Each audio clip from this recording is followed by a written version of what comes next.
Body shaming বা এরকম কোনো কুমন্তব্য আক্রমণ সেটা শুধুমাত্র একজন ছেলে একজন মেয়েকে করছে এবং একজন মেয়ে একজন ছেলেকে করছে নিম্নরুচির মানসিকতার পরিচয় দেয়। দেখুন, আমি এই মুহূর্তে দাঁড়িয়ে একটা বন্যা নিয়েও রাজনীতি করা উচিত হবে বলে আমার মনে হয় না। তবে হুগলির মানুষ সাংসদকে পাচ্ছেন কি পাচ্ছেন না, হুগলির মানুষ মমতা বন্দ্যোপাধ্যায়কে পাচ্ছে। এটা যেই প্রশ্নটা আপনি করলেন খুব ভালো প্রশ্ন, বাংলা হান্ট যেটা করেছে।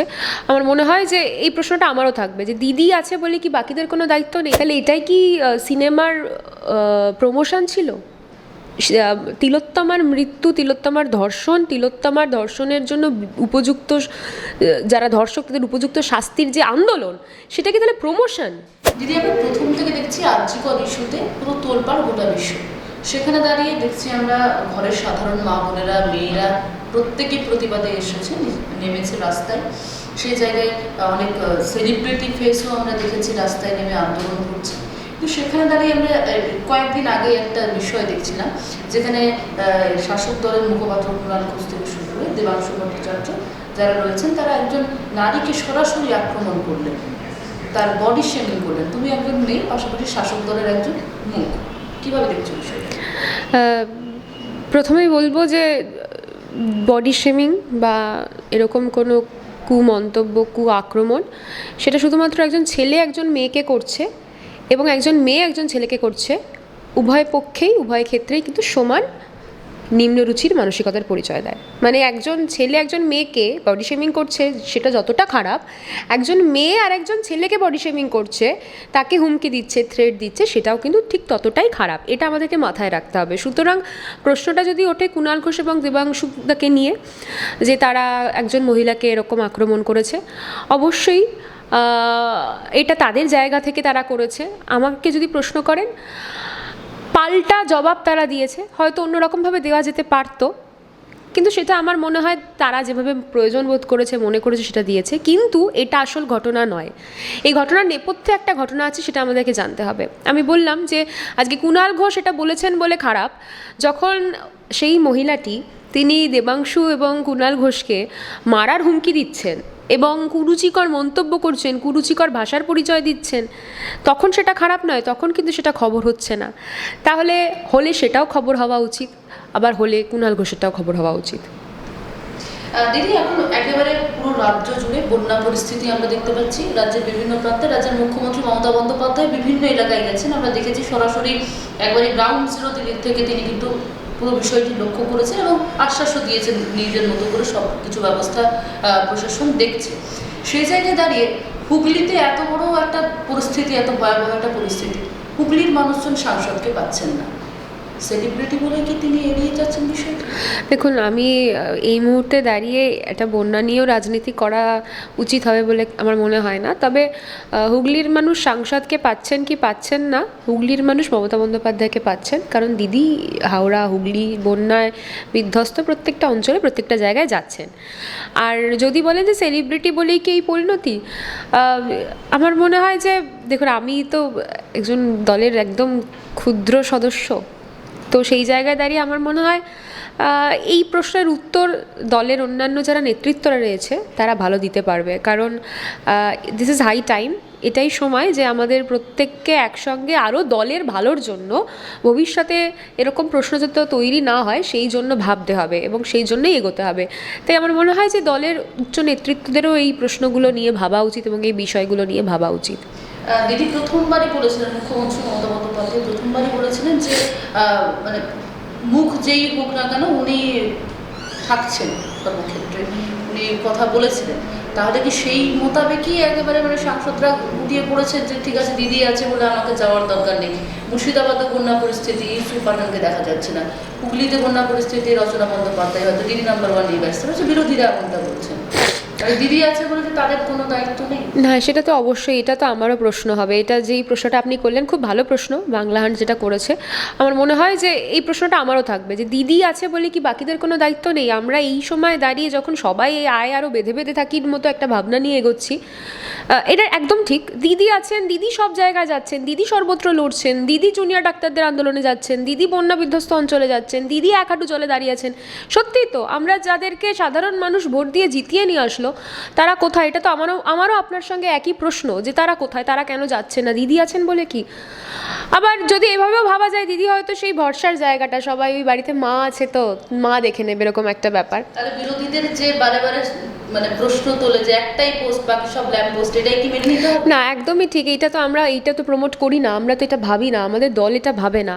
তো সুতরাং সেই জায়গায় দাঁড়িয়ে আমার মনে হয় বাকিদেরও এই ভাবনাটা ভাবা উচিত, তাদেরও সেই বন্যা কবলিত অঞ্চলে, বন্যা বিধ্বস্ত অঞ্চলে যাওয়া উচিত। আমার মনে হয় ব্যক্তিগতভাবে যে সেটাই আগামী দিন সাধারণ মানুষের কাছ থেকে প্রশ্নবাণের থেকে বাঁচার জন্য একটা উপায় হতে পারে।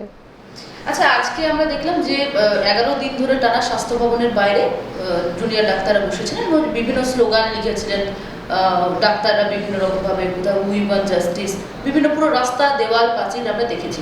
আজকে সেই জায়গা পুরো মুছে ফেলা হচ্ছে। মুছে ফেলা হচ্ছে মানে আমিও গিয়েছিলাম, আমি দেখেছিলাম ওখানকার স্লোগানের লেখাগুলো। সেখানে আমাদের মহিলা মুখ্যমন্ত্রীকে কুরুচিকর আক্রমণে বিভিন্ন রকম, আপনি দেখবেন যে দেয়ালে লেখা আছে কুরুচিকর আক্রমণ। তো ধরুন আজকে আপনার কলকাতা শহরে এসে ওই কুরুচিকর আক্রমণে আপনার মুখ্যমন্ত্রীকে কেউ গালাগালি করছে, সেইটা আমার বাইরে থেকে আসা, কলকাতায় তো পুজোর সময় বাইরে থেকে অনেকেই আসে দুর্গাপুজোর টানে, তো তারা বাইরে থেকে আসা প্রবাসীরা দেখবে, বা প্রবাসী কেন বলবো, বাইরে থেকে আসা আমাদের এখানকার গেস্টরা তারা দেখবে এটা সারা রাস্তা জুড়ে এরকম কুরুচিকর ভাষায় তারা লিখে রেখেছে। আমার মনে হয় তার জন্য মুছে দেওয়া খুব ভালো সিদ্ধান্ত। আর তাছাড়াও আর একটা ভালো সিদ্ধান্ত, ওখানে আমি এটা দেখছিলাম যে রাস্তার ওপর মা দুর্গার অবয়ব আঁকা রয়েছে, তাই তো? তো সেই রাস্তার ওপর দিয়ে তো পা দিয়ে মানুষ যাবে। আমি এটাও দেখছিলাম যে ওখানকার যারা পুজো কমিটি, তারা পুজো কমিটির মেম্বাররা তারা এটা নিয়ে আন্দোলন করেছে মানে বলেছে তারা এটা নিয়ে যে ওই মা দুর্গার ছবির ওপর রাস্তায় কেউ কফ ফেলছে, থুতু ফেলছে, তার ওপর দিয়ে হেঁটে যাচ্ছে। তো সঠিক সিদ্ধান্ত, মুছে দেওয়ার সিদ্ধান্তটা এক্ষেত্রে একদম প্রশাসনের সঠিক সিদ্ধান্ত। বিরোধীরা বলছে আন্দোলনকে মুছে ফেলার চেষ্টা করছে। আন্দোলন যদি মুছে ফেলা এত সহজ হতো তাহলে তো মহাত্মা গান্ধীর আন্দোলন, ইন্দিরা গান্ধীর আন্দোলন, নেহেরুর আন্দোলন, ভগৎ সিংয়ের আন্দোলন, মমতা বন্দ্যোপাধ্যায়ের আন্দোলন, সেগুলোও তো মুছে ফেলা যেত। তাহলে এমন আন্দোলন করতে হবে যেটা মুছে ফেলা সহজ হবে না, মুছে ফেলা যাবে না, মুছে ফেললেও ইতিহাসের পাতায় স্বর্ণাক্ষরে লেখা থাকবে এবং জাস্টিফাইড রিজন থাকবে। এমন আন্দোলন হবে কেন যার কোনো জাস্টিফাইড রিজন থাকবে না? সেটার প্রশ্নটা আমি করছি না, যারা বলছে তাদের নিজেদেরকে করা উচিত। এই বিরোধীরা না বারবার এটা নিজেদেরকে প্রশ্ন না করে সবসময় সরকার পক্ষকে ঠোকার একটা সম্ভাবনার দিকে থাকে। নিজেদের প্রশ্ন করতে বলুন যে তারা এমন আন্দোলন করবে কেন যে আন্দোলন মুছে দেওয়া সহজ হবে। যারা একেবারে অভিনেতা অভিনেত্রী দেখছিলাম আমরা আরজিকর ইস্যুটাতে প্রথম থেকে একবারে প্রথম সারিতে বসে তারা আন্দোলন করছিলেন, এমনকি বলছিলেন উৎসবে ফিরবো না। কেউ হয়তো মা হতে ভয় করছিলেন যে এই রাজ্যে মা হওয়া খুব ভয়ানক ব্যাপার। তাদেরকেই আবার দেখা যাচ্ছে পুজোতে সিনেমার কোনো প্রমোট করছে, ব্র্যান্ডের প্রমোট করছে, কাউকে আবার দেখা যাচ্ছে ফোনের প্রমোশন করছেন। কিভাবে দেখছেন? আমি তো এই বিষয়টা প্রথম থেকেই বলেছি। এক্ষেত্রে আমি মনে করি যে আমাদের দলে প্রত্যেককে এক একজন কুণাল ঘোষ তৈরি হতে হবে। এক্ষেত্রে আমার মনে হয় কুণালদার উপযুক্ত উত্তর সবার ক্ষেত্রে প্রযোজ্য। যারা আমাদের দেশে মা হতে চান না, আমাদের রাজ্যে মা হতে চান না, অথচ তারা আমাদের রাজ্যে, আমাদের দেশে, আমাদের বাংলা ভাষায়, বাংলা চলচ্চিত্র জগতে মা হওয়া নিয়ে অনেক সিনেমা করেন, তাহলে তারা এমন কিছু প্রমোট করেন কেন যেটা তারা নিজেরা করতে চান না? তারা ব্র্যান্ডের বিজ্ঞাপন দিতে পারে অথচ উৎসবে ফিরতে পারে না, সিনেমার প্রমোশন করতে পারে উৎসবে ফিরতে পারে না। এ কেমন আন্দোলন? বড় বড় করে আগের দিন একজন অভিনেত্রী তিনি বললেন যে উৎসবে ফিরছি না, উৎসবে নেই। তারপরেই দেখলাম পরের দিন বড় করে তার হোর্ডিং লাগলো সিনেমার। তাহলে এটাই কি সিনেমার প্রমোশন ছিল? তিলোত্তমার মৃত্যু, তিলোত্তমার ধর্ষণের জন্য উপযুক্ত, যারা ধর্ষক তাদের উপযুক্ত শাস্তির যে আন্দোলন, সেটা কি তাহলে প্রমোশন?